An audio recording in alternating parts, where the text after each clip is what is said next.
Oi, gente, tudo bem com vocês? No vídeo de hoje nós vamos falar sobre alma e propósitos com o Wagner. E a gente vai saber mais um pouquinho como que é essa vida de missionário.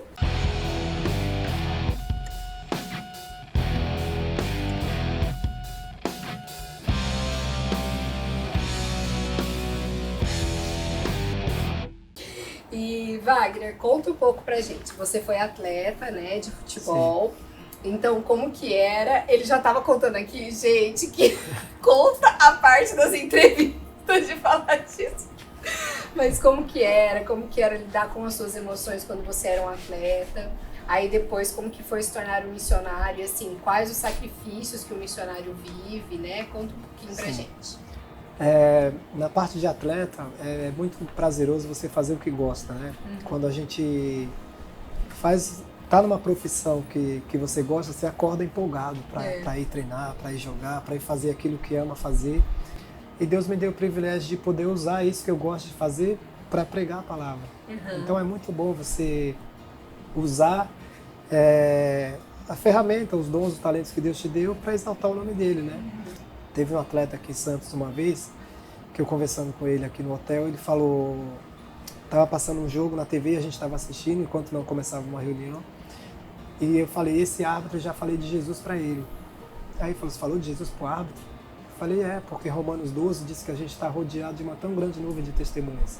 Então o atleta, ele está no campo, mas ele tem o adversário, ele tem os árbitros, os bandeiros, agora tem o VAR, né? A salinha vai ficar cheia.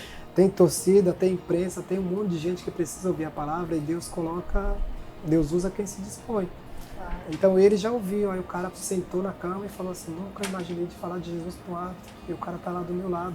Conta um pouquinho assim, o seu trabalho com missões, vocês vão para outros países e tentam evangelizar através do futebol, como que é? A gente tem, como eu acabei conhecendo bastante atletas, aqui em Santos a gente tem semanalmente 2 reuniões. Uma é a reunião Atletas de Cristo em Santos, que são as segundas-feiras, e uma que é interdenominacional, não é de nenhuma igreja, então são atletas de diversas modalidades e igrejas diferentes que a gente se reúne para adorar a Deus usando o esporte, usando a linguagem do esporte. E tem uma outra reunião que eu faço toda quinta-feira na minha igreja, na Cristo a Resposta, por questão voltada para os atletas da nossa igreja. Essa reunião é voltada para os atletas que já são membros da igreja ou alguns que de repente estão sem igreja, que não conhecem a palavra ainda, a gente tenta... Então a gente colocou o nome de Atleta em Foco. Não tem diferença, para a gente não tem diferença porque é tudo para o reino. É que uma já é voltada, porque na reunião de Atletas de Cristo eu falo para os atletas, vocês precisam ter uma igreja e precisa ter um pastor, porque eu não consigo andar com vocês 24 horas, não consigo cuidar de todo mundo, que são muitos atletas no mundo todo, e a gente não deve fazer acepção, né, do futebol vai para o céu, de outro esporte, não. Claro. A Bíblia diz para não fazer acepção de modalidades, né? Então a gente não pode deixar que profissões, né? Não, você não é jogador de futebol, então a gente tem que pregar para todos e a gente faz isso semanalmente. Então é um trabalho que é feito aqui. E como eu comecei a fazer isso há muito tempo, muitos atletas que eu conheci com 10, 12, 13 anos começaram a crescer profissionalmente e hoje jogam na Europa, na Ásia, em países Oriente Médio. Então eles acabam me convidando para fazer reuniões nas casas deles. E aí eu faço reuniões, de repente, com o atleta do clube, de alguns países, ou às vezes só a família do atleta, e aí tem muito brasileiro lá fora, tem muito brasileiro em tudo que é país, em tudo que é lugar.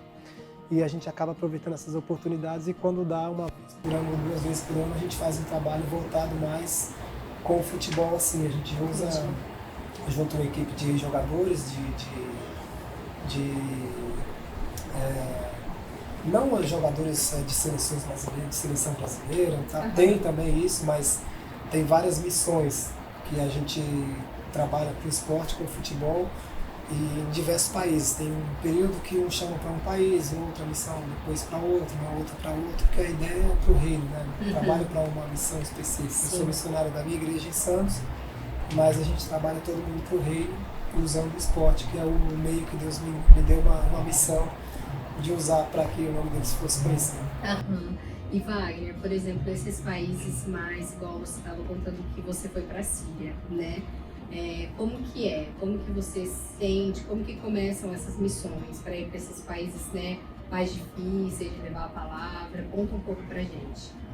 Nessa época dessa última na Síria, eu tinha mudado de casa, a gente teve que mudar de apartamento, e creio que 5 dias depois eu viajei.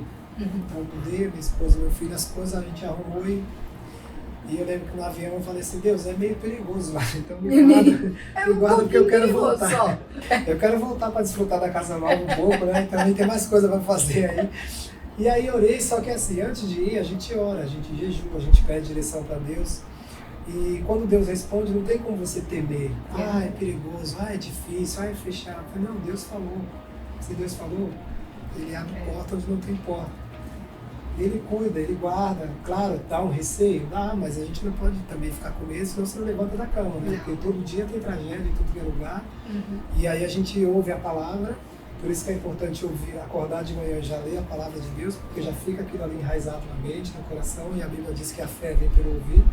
Então a gente ouve a palavra e fala, Deus, estou indo para lá, tem perigo, tem problema. Mas eu orei, o Senhor me deu essa palavra, eu gosto sempre de pedir a Deus uma palavra, porque como acabam me chamando para muitos lugares, a gente não pode resolver os problemas do mundo, você não pode estar em todos os lugares ao mesmo tempo. Primeiro eu converso com a minha esposa, porque o Salmo 133 diz que na comunhão Deus ordena a bênção. Então a gente tem que estar em comunhão, em concordância, porque às vezes é para eu ir sozinho, às vezes é para ela ir junto, às vezes não tem condição de ir os 3, então não tem como, até pelos lugares que são mais difíceis também. Então primeiro eu converso com ela, a gente entrou em concordância, a gente começa a orar para ver a vontade de Deus, e enquanto isso vai conversando com o nosso pastor, porque não adianta ter a bênção, você querer fazer uma coisa e o pastor falar assim, eu acho melhor não fazer isso. A gente tem que estar uma decisão tomada em conjunto, mas eu gosto de pedir a Deus, além de tudo isso, uma palavra.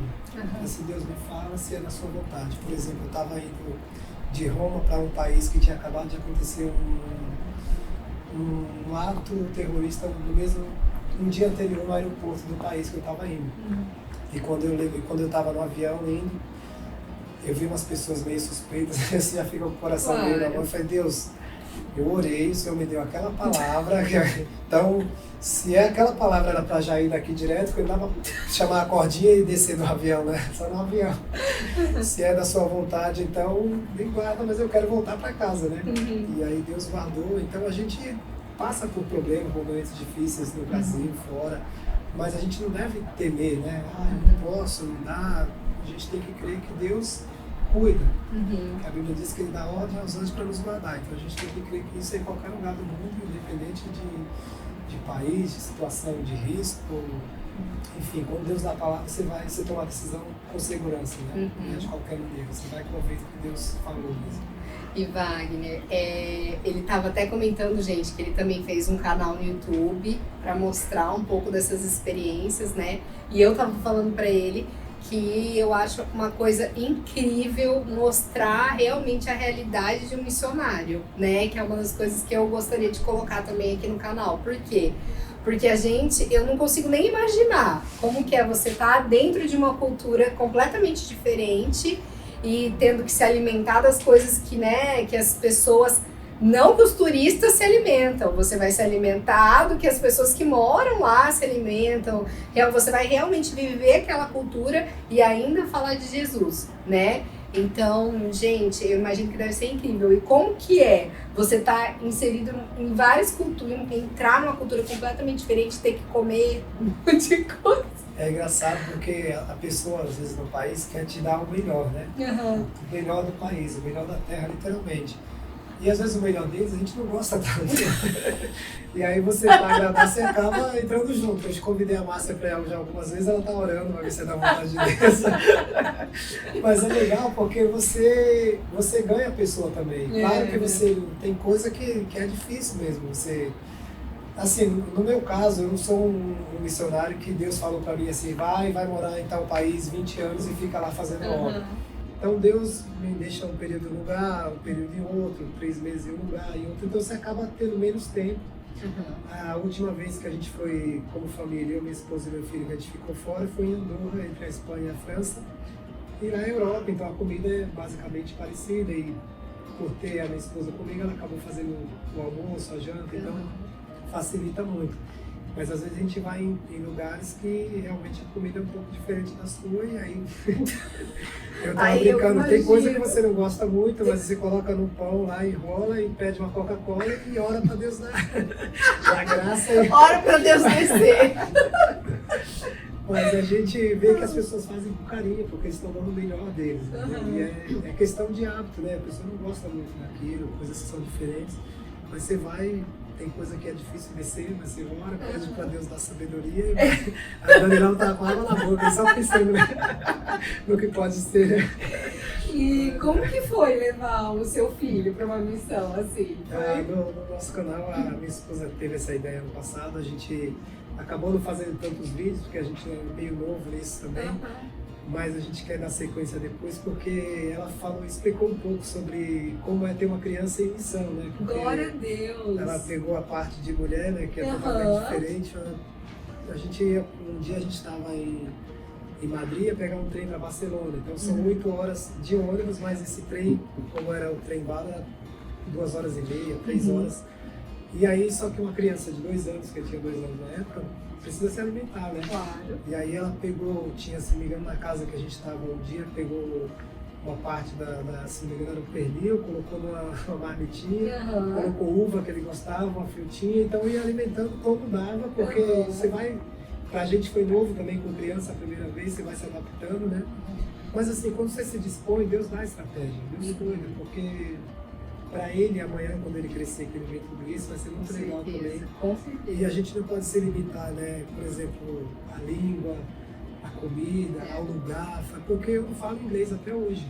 E eu vou para todos os lugares, também não sei como, né? Perguntar que eu também não sei. Mas quando você se dispõe, Deus coloca pessoas, Deus abre portas, Deus nos usa ainda, além de porque você começa a viver realmente aquilo que Deus quer. Então, quando Ele fala, vai, Ele cuida de tudo. Glória a Deus, Wagner. Gente, esse foi o nosso segundo vídeo com o Wagner. E agora, gente, não se esqueçam de se inscrever no canal. A gente vai colocar o canal dele aqui para vocês também, em todas as redes sociais do canal, porque eu quero acompanhar agora. Então vocês também acompanhem, curtam, compartilhem. E é isso. Obrigada por acompanhar o canal.